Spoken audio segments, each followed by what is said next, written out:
Good morning, everybody. My name is Ami Adams. I'm the Gap Year and Expeditionary Programs Director at the Cape Eleuthera Institute, and I've also had the privilege of being an advisor to these 7 incredible students this term. And I'm Logan Zinet.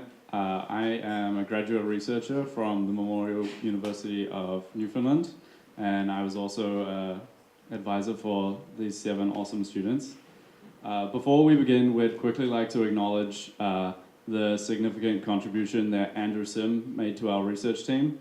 Unfortunately, he couldn't be here today, but he did a really awesome job helping to put together this presentation and also out in the field doing our research.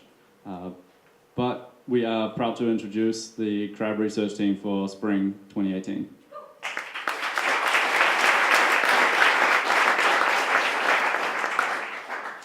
Hi, I'm Sydney Saunders. I'm Will Nippon. I'm Katie Storer. I'm Ivy Allen. MC Springs. I'm Olivia Hyman. And we were tasked with investigating the population dynamics of the spider crab Mithrax spinocemus in southern Eleuthera. So, aquaculture consists of fish, crustaceans, mollusks, aquatic plants, and algae. And this could otherwise be called farmed seafood.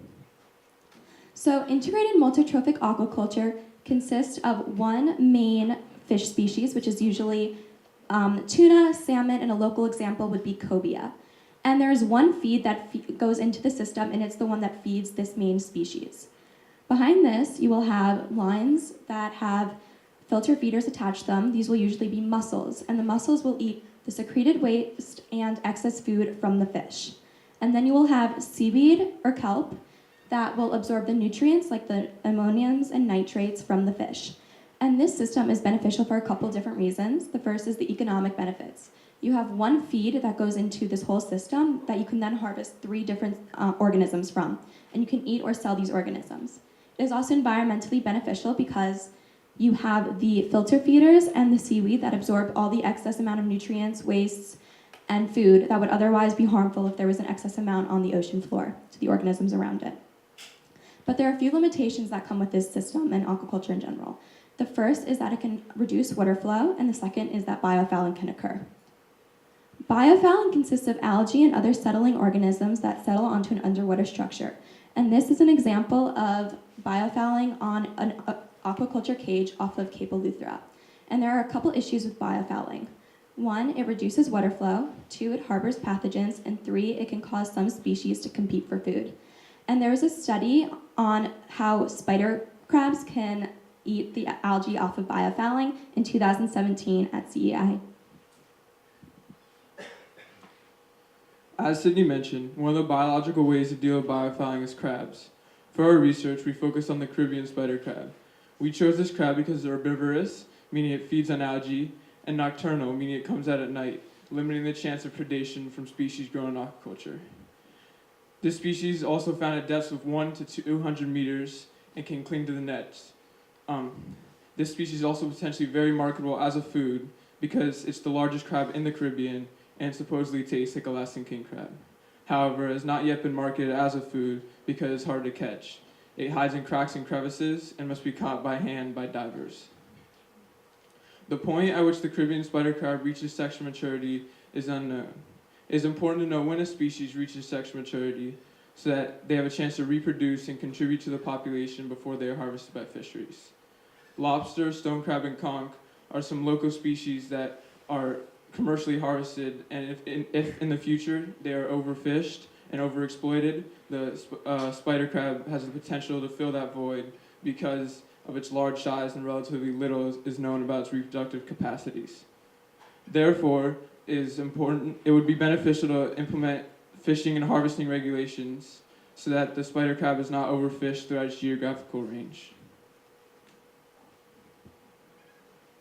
So for this project, we've had 3 different research objectives. The first research objective is to determine the size, range, and population numbers of these crabs around Eleuthera, and we have figured this out by studying 3 different study sites. Our second research objective was to determine the size at sexual maturity of the males and females of this species. And our third research objective was to study the immigration and emigration patterns of these crabs so that we could see if we harvest all the crabs from one area, if they will repopulate that area or it will be left barren of crabs. We have not yet completed this part of the study. So for our study sites, we have 3 of them all around Eleuthera. For our first study site, it's Sweetings Pond. It's an inland saltwater pond closer to the top of Eleuthera. It is very shallow and has many spider crabs and seahorses. There are rock overhangs along the edges that create good habitats for these crabs to live in. Our second study site are the patch reefs. These are located off the northeast side of Cape Eleuthera. They are made of coral and have many cracks and crevices in them for the crabs to live in. And our third study site are the Greencastle blue holes. These are 70 feet in depth and 150 feet wide. They have little to no predators and fish, so these crabs can live generally unpreyed upon. So for studying these crabs in these different areas, we collect at least 100 crabs from each of these sites, and for Sweetings Pond, we do the collection on site and then we measure them there on site during the day. For the patch reefs and the Greencastle blue holes, we collect these crabs at night because they're nocturnal, so it's easier to find them, and then we bring them back to the CI wet labs to be measured the next morning.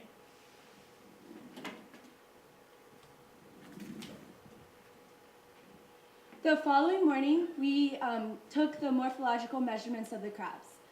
First, we take the carapace width and then the carapace length. For the female crabs, we take the abdominal width, and then we look to see if the crab has presence or absence of eggs to determine the sexual maturity of the crab. For the male crabs, we look and see if they have a movable abdomen, also to determine the sexual maturity of the crab. Lastly, we measure the claws. The claws are a very important part because they have the most meat, and so it's very remarkable. So we measure the chile length, the chile diagonal, the chile height, and the chile width. And we measure the claws because we compare them to the carapace width.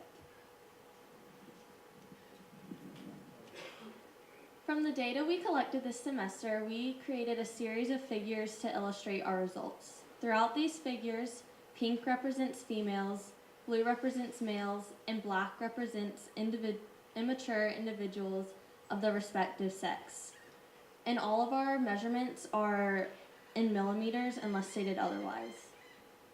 Overall, we caught 204 females and 148 males throughout all 3 sites in Eleuthera.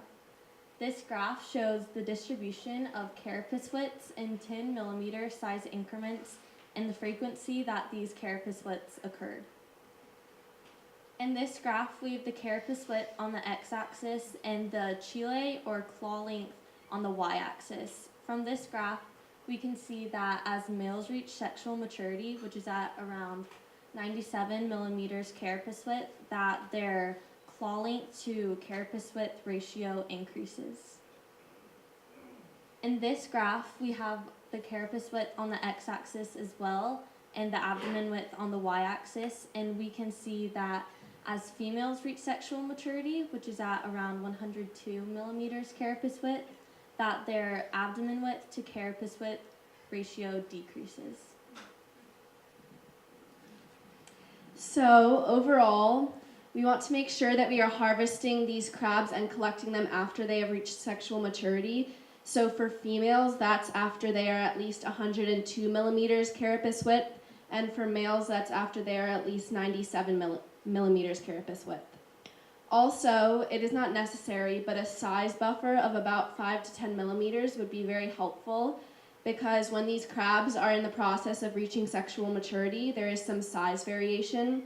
So this size buffer would help assure that they have had the chance to reproduce and repopulate their area. Also, males have larger claws than females when they reach sexual maturity, so this makes them more marketable as food because they have a larger meat yield, and so the consumers would rather buy them. This is also because females don't put as much energy into making their claws bigger and more energy into producing eggs. So if we did a similar study in the future and it was site specific, For example, at the patch reefs, it would be very interesting to see the size variation because we could have a more accurate data from just that site rather than all of Eleuthera. And also we could compare that site to a different site to see the size variation from that. For this, we would need a larger sample size than the 100 crabs that we caught, just so that we had a more accurate data analysis. If we did another similar study but at a different latitude, that would also be interesting because around the equator, these spider crabs reach sexual maturity at different times. So seeing that size variation is not necessary for this study, but it would be very interesting to see that change. Also, we would like to implement fishing and harvesting regulations. So from the data we collected, we're going to give that information to the Bahamian government in hopes that they will implement regulations for these spider crabs so that they are only harvested after they reach sexual maturity. And this will hopefully prevent them from being overexploited. For example, if the lobsters or conchs or stone crabs were overexploited as they are a big industry, these could become a very big fishing industry. And so since there are no regulations currently, we want these regulations to be put in before they become popular. So for use in biofouling removal, we suggest that the males are used for their larger claws and because they have a larger meat yield. So if we put them on the biofouling cages, they would eat more of the biofouling than the females would. And then when they were collected and harvested, they would have more meat in them, so they would be more wanted by the consumers. Also, we suggest that they are collected for use after maturity, so they have had the chance to repopulate, and that they are collected after a broodstock facility has been set up. A broodstock facility is just a place where they can breed these spider crabs, and the broodstock facility would help for future-proofing the use of the spider crabs in aquaculture. These are our works cited, and we want to thank Logan and Ami for being great research advisors and helping us with everything we needed. We want to thank Jack, Candace, Michelle, and Megan for helping us on the field and for helping us with the whole process.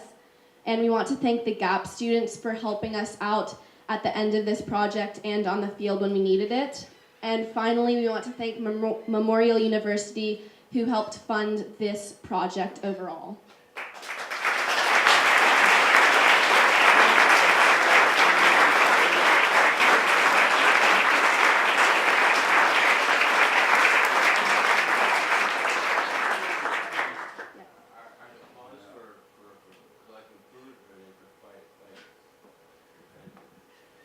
So the question was, are the claws for collecting food or for fighting?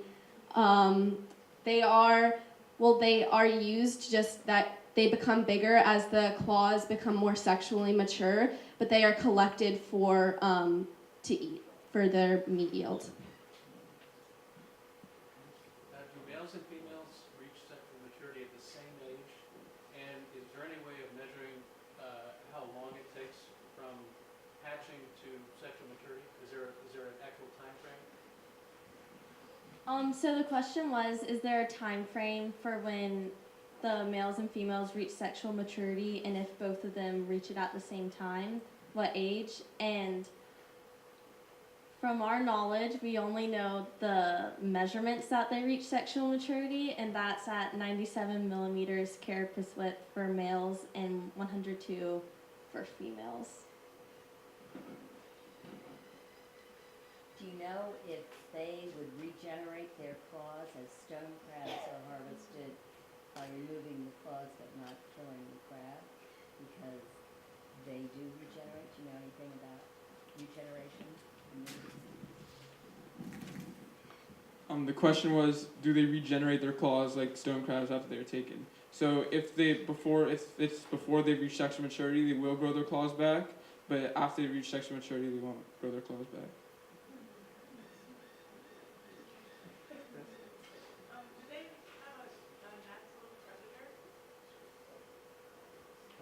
The question was, do they have a natural predator?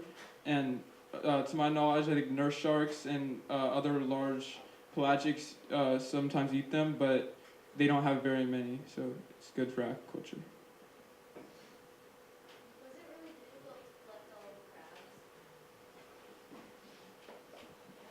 Since these crabs are nocturnal, it's easier to collect them at night because they come out, but they do like to live in the cracks and crevices and under caves and cliffs, so it is kind of hard to find these crabs. And once you find them, they try to stay on the wall, so you gotta get them. How did you collect them? I might have missed that. But how did you collect them? So the question was, how do we collect these crabs? And we go out and collect them by hand. For Sweetings Pond, we collect them during the day because it's a long trip, so then we had to measure them on site. And for the patch reefs and Greencastle blue holes, we go at night and then bring them back here to measure them. Did you observe any differences between the crabs in different sites? The question was, did you observe any differences with the crabs from the different sites? At Sweetings Pond, the crabs were significantly smaller, and they didn't seem to be in as good shape as at the blue holes and the patch reefs. Are the crabs, are they fast? The question was, are the crabs fast? When we're collecting them, for the most part, they just try to get into their holes, and they are pretty fast at doing that. And when we have them out measuring, they tend to get away pretty quickly off the tables. So yeah, they're pretty fast. So it looked as if there were very few immature crabs that were caught. When you were going out, when you were going out to collect them, how did you? Because you didn't see any, or was there some sort of bias maybe in the way you guys approached it that crab is too small? Let's just look at the bigger ones.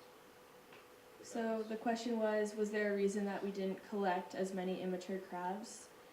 And I think we just collected the crabs that we found, so we didn't stop collecting them because they were immature. Given their preference for cracks and crevices or their habitat, do you foresee any difficulty in getting them to colonize these aquaculture sites, or do you have any proof of concept as to how that would work?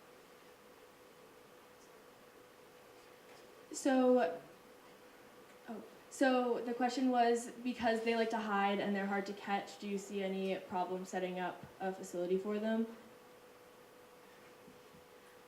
Well, we have put them on some aquaculture cages before, and because they do eat the algae and that's their main food source, they do tend to stay there and eat the algae, so we are hopeful that they will continue to do so. And as for setting up the facility, we would do a brood stock, which is taking 2 crabs and then breeding them, so then we would have a lot of them. So we would do that in the facility, not in the wild. What? No, we don't have any pet crabs. Once we catch them and measure them, we return them back to the wild. Is the plan that you would maybe set up a facility here at the island school? The question was, is the plan that we would set up a facility here at the island school for these crabs?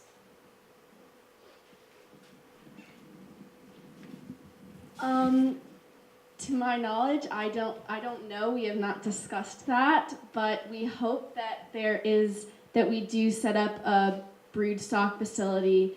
That I think it would be more for the local fishermen. There would be a brood stock facility somewhere that the crabs could be breeded or bred.